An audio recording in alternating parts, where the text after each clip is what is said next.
ये कहानी है अमृता की, तो चलो शुरू करती हूँ। कहानी पूरी सुनना और लाइक शेयर, चैनल को सब्सक्राइब जरूर कर लेना। मेरा नाम अमृता है। मेरी शादी एक छोटे से परिवार में हुई थी, जहाँ मेरे पति और ससुर के अलावा कोई नहीं रहता था। जब यह रिश्ता हमारे घर आया तो मेरे माता पिता को बहुत अच्छा लगा। आजकल कौन नहीं चाहता कि उनकी बेटी की शादी एक छोटे परिवार में हो, लेकिन मेरी शादी गांव में हुई थी और मैं एक शहर की पढ़ी लिखी लड़की थी। मेरी इच्छा थी कि मेरी शादी किसी शहर में काम करने वाले अमीर लड़के से हो। मुझे बताया गया था कि मेरा पति शहर में काम करता है और वह अपनी गाड़ी से रोज आना जाना करता है। यह सुनकर मुझे थोड़ी राहत मिली, क्योंकि मुझे अपने मायके से दूर नहीं रहना पड़ेगा। मेरे पति दिखने में बहुत अच्छे और पढ़े लिखे थे। परिवार में सिर्फ मेरे ससुर और मेरे पति ही थे। मेरे ससुर की आंखों की रोशनी 4 साल पहले एक दुर्घटना में चली गई थी। उन्होंने इलाज कराया, लेकिन रोशनी वापस नहीं आई। इस रिश्ते में कोई कमी नहीं दिखी, इसलिए मेरी शादी सरलता से हो गई। शादी के बाद जब मैं अपने ससुराल आई तो मैंने देखा कि मेरे ससुर अक्सर मेरी तरफ देखते, जैसे मुझे देख रहे हों। फिर मुझे याद आता कि वह देख नहीं सकते।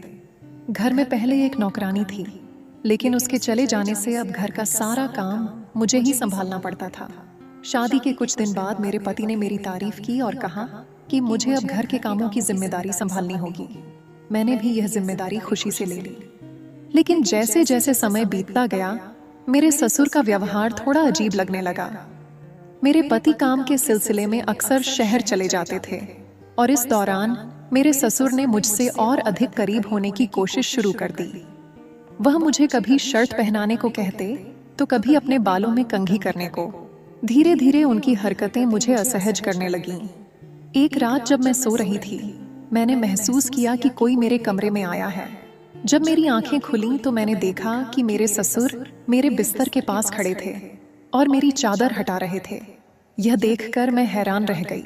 उन्होंने मेरा हाथ पकड़ा और कहा कि वह अंधे नहीं हैं, बल्कि सब कुछ देख सकते हैं। मैं डर गई और उनसे दूर हटने की कोशिश की, लेकिन उन्होंने मुझे कसकर पकड़ लिया। उन्होंने जो किया वह मेरे लिए बेहद दर्दनाक था। उन्होंने मेरे साथ जबरदस्ती की और मेरी इज्जत को तार तार कर दिया। जब मैंने उन्हें धमकाया कि मैं यह सब अपने पति को बताऊंगी, तो वह हंसते हुए बोले कि उनका बेटा कभी मेरी बात पर यकीन नहीं करेगा, क्योंकि उसे लगता है कि वह अंधे हैं। मैंने महसूस किया कि वह सही कह रहे थे। मेरे पति शायद मेरी बात पर विश्वास नहीं करते और मुझे घर से निकाल दिया जाता। इस डर से मैं चुप हो गई। मेरे ससुर ने यह सब योजना के तहत किया था। उन्होंने अपने बेटे को धोखा देकर अंधे होने का नाटक किया, ताकि वह मेरे साथ अपनी घिनौनी हरकतें कर सके। अब मैं हताश और लाचार हो चुकी थी। मुझे समझ नहीं आ रहा था कि इस स्थिति से कैसे बाहर निकलूं।